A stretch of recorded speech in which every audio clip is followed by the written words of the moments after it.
lot of us want things from God, be it spiritual things, physical things, needs like emotional things, things like nice cars, things like sustainable job, things like a good future wife, things like better relationship with my mom, things like anything that you don't have. So when it comes to God, when it comes to God, when it's when it comes to asking for God for things, there we go. We are very needy creatures. We want everything pretty much that we don't have, and we are never satisfied. But the good news is, God wants to give us things. God wants to reward us for being His children, and God wants to bless us with nice houses, nice money, and a good life here on earth, especially if we're faithful to Him.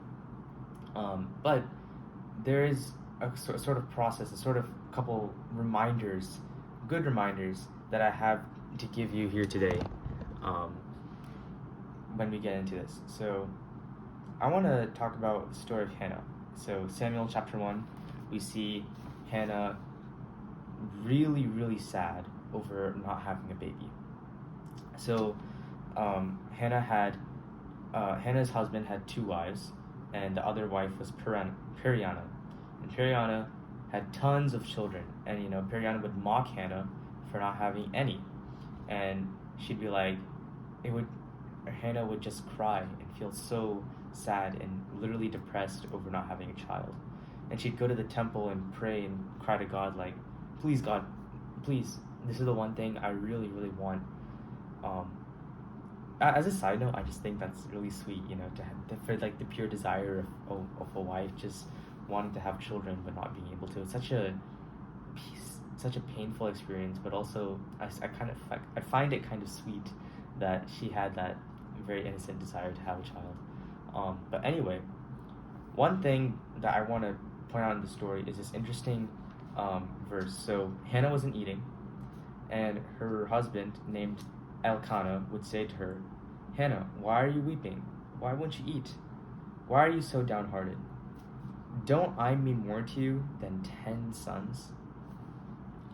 So, in the midst of all her agony and all her pain, her husband would come to her and say, I love you so much, Hannah. Don't I mean more to you than having this thing that you don't have yet, or fulfilling this desire? And it's kind of like God telling us, like, all right, you don't have this GPA that you don't have, but don't my relationship with you, don't my love for you mean more than achieving this thing that is just out of your reach, or buying this really good thing that you have a good reason for having, whatever the desire of your heart is. Don't I mean more to you than you actually achieving or having that thing in your possession?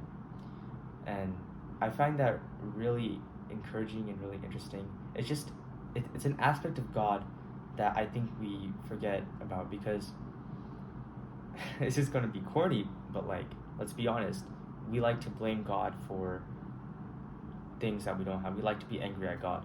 We'll be like, God, you didn't give me this, and oh my goodness, God, my life is like this, and you didn't show up, God, for that, to fulfill this need. And God's just like, bro, baba, I've given you so much already, and I've given you life, and you have my love at all times at your disposal, and you're crying and not eating. But anyway, in the story, Hannah felt better.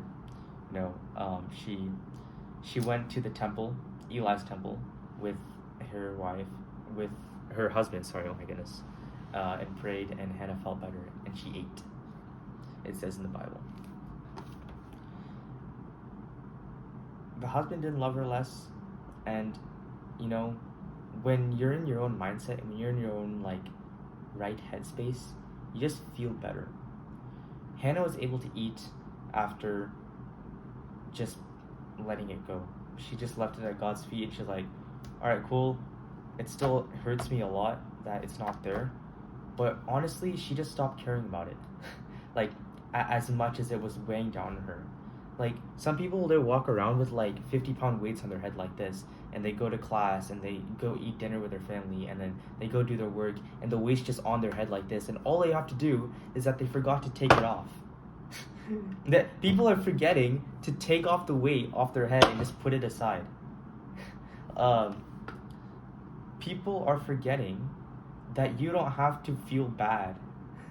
People are forgetting that when you're like, when you like make eye contact with someone, right, and you talk with them, and then you like slip up your grammar. Like, let's say you're at the waiter, and then they tell you to have a good day, and you're like, oh, thanks for the meal. I hope you enjoy your meal too. And people overthinking like, oh, I shouldn't have said that. Oh, it's a waitress. She's not going to eat food. Oh, I feel so. Bro, like you forgot that it doesn't matter. You forgot that you literally just don't have to care about it. You forgot that like the thing that's been paining you, like some cringe thing that you've done like 6 years ago, you've forgotten that nobody cares about it other than you and your like dumb like overthinking brain. Just, it doesn't matter. People forgot, right, that when you like mess up on nofap, okay, that it doesn't matter. Okay, as a side note, like people literally like, there are people out here who are building businesses and they're like 3 times a week. How does it not affect their mental? Because like they just don't care. Like, I'm not saying that you should start doing it now, but the reason why this is the same reason why when you start meditating and then you stop, bad things start manifesting in your life, because you're like, oh, I didn't meditate today, so today's gonna be a bad day, and then you actually have a bad. It's a self-fulfilling prophecy. Literally everything that is in your head comes out into reality.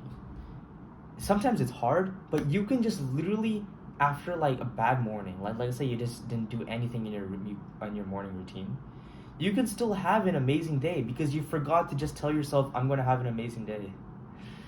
So eat food and stop worrying about nonsense things that you don't have. All right. So now I want to talk about attaining things in the wrong way. So a very similar story to a mother wanting a child is Sarai and Abram. So they were not Sarah and Abraham yet. They were Sarai and Abram. And God told Abram, I'm going to give you descendants like the stars in the sky. And Abram, being 80 years old, was like, doubt. And Sarai literally laughed. And then out of the great sacrifice of her heart and the painstaking feeling and for the greater good, she gave her Egyptian slave Hagar to Abram. And Sarai told Abram, all right, have a kid through Hagar, and then we can have our family dynasty through that kid. And then Sarai can have the family that she's always wanted, as long as she was the mother. And Abram can continue his legacy and not give up his property when he dies to some random like slave that was next in line. And man, do we know how that story went wrong? Like, most of you know like how the son of Hagar, Ishmael, that family, Hagar and Ishmael, eventually went on to become the Islam that we know today, and a whole nation, because God told Hagar that she was going to make Ishmael a great nation, because not only did Hagar suffer a lot, and God promised her that, but Ishmael is still the son of Abram. So literally, just imagine here. I truly believe in this whole thing that Abram was definitely in the wrong, because women are going to make emotional decisions, and men have to put a stop on it. The men have to make the final decision. Men should never be directly influenced by the messages that their wives advise their husbands. It's just too emotional. Every man needs to think logically on a decision. But Abram was like, he jumped at the chance to sleep with a young woman. Like Hagar was probably like a baddie, Egyptian baddie, when she was young. Now, now that she's a mother with like a young boy, Sarai hated Hagar so much. She never got over the fact that Abram's had a son with Hagar, and what's worse yet, the infertility was not on Abram's side. It was the fact that Sarai was not fertile. So it's kind of like, earlier how I was saying that like Hannah's like simple innocence and longing to have a child was like so sweet.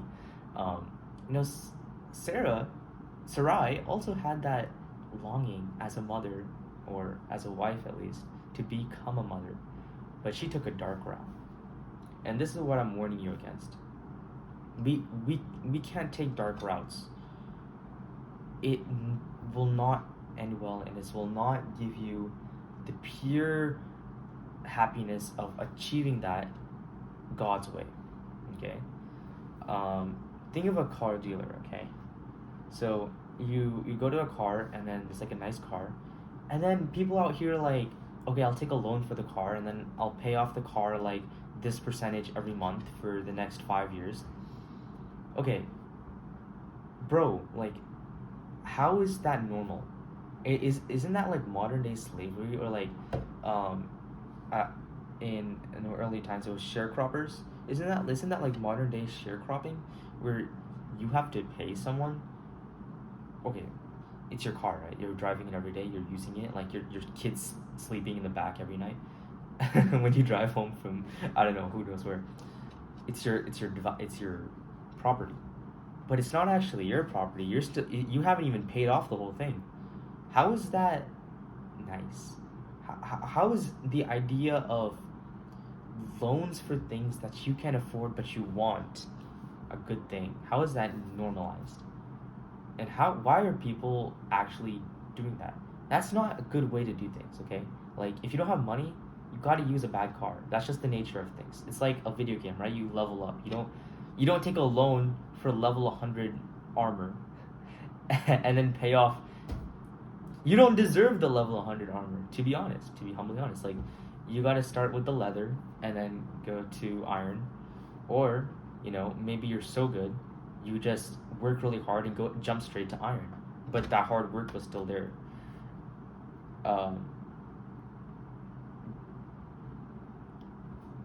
You can't take shortcuts. Sarai and Abram, honestly, they took a shortcut and paid a very hefty price that we honestly still experience today. As a side note, there's always going to be antagonists for the Jewish people, but because of Abraham and Sarai and the decision they made, just trying to have a kid, no, okay. We also can't afford to live lives making these kind of mistakes, taking shortcuts. So a third thing that I want to say about desiring things, all right, is that in some desires there just won't be peace in it. So let's say your desire is like a girlfriend, okay, and you have this girl in your mind, and you're like, oh, okay, maybe she's the one. So you think, you're just thinking, and then there's always thinking maybe she is a good girl, but like, let's say in this particular case she's not the one. Maybe you tell like your dad, and then you tell your friends, and then even in your mind just like, something's wrong. Oh, I just don't feel right about this, but I want her. She seems like 10 out of 10. Okay, what's happening here is that there's no peace in the decision, okay? Your parents don't like her. Her parents don't like you. Your thoughts just can't connect to reality with the ideal in your head, and it's just not fitting. Things like this, okay, that's the opposite of peace. When you are desiring something and there's no peace in that desire, that's not from God, and probably you should run from it. Good things come to those who wait, and when you work for them. All right, so for me, something that I really desire is GPA, like a 4.0. Last semester, I have a really solid GPA, but just simply not a 4.0, and I was sad. So this coming semester, I'm going to be trying hard. But then now I'm just remembering that, like, when I put my faith in God, I'm sure it'll come. You know, I'm going into the new semester with a new mindset, new commitments, and just going to do my honest best, employing new tactics. I'm learning about learning all the time. But it's not even all these things. It's just the simple devotion to just studying properly. And I'm sure, and I can feel with the confidence and the peace that I am going to get a 4.0 GPA this semester. It's just, I just leave it in God's hand. Maybe I won't, but in my heart of hearts, I feel a confidence. It's not really manifesting because I honestly don't know. It's just that I'm not going to worry about it so much and break my head over it, because God's got me in my hands. But, you know, for so long, like, ever since the beginning of high school, year after year, the uncomfortableness and just the agony I had over a 96, the missing the mark, or maybe I'd have like a lot of hundreds, and then I'd literally, like, no joke, get a C on a test, right? And then I'd bring it like 92. So then all through high school, and even up till now, especially 12th grade, when I really tried, I'd have like A minuses, like, all the time. So, like, it's something that, like Hannah, I desire very greatly, but it just doesn't show up for me. So I've had my mourning, honestly. I've had my tears, and now I'm just like, okay, I'm just gonna leave it in God's hand, and I'm just gonna chill. I enjoy studying. I enjoy medicine. I enjoy learning. I enjoy college. So I'm just gonna chill and study properly and work hard and leave it in His hands. Hannah's child was given by God, and God told Hannah to name the child Samuel. And Samuel means God heard. So when you pray, and you pray often, God will give and reward.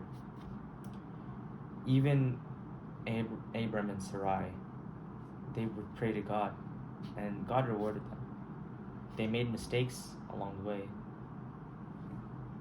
pretty bad mistakes, but God rewarded them, because God wants to reward us, and He wants to give us the desires of our heart. So pray, and pray often, and pray until God makes it clear to you that you will get it because you have it. Or pray until God makes it clear to you that that's just simply not His will. But pray and pray. Pray when it feels like it's asking for cocaine. Pray when it feels like you deserve it. Pray when it feels like you don't deserve it. Pray when it feels that they deserve it. She deserves it. He deserves it.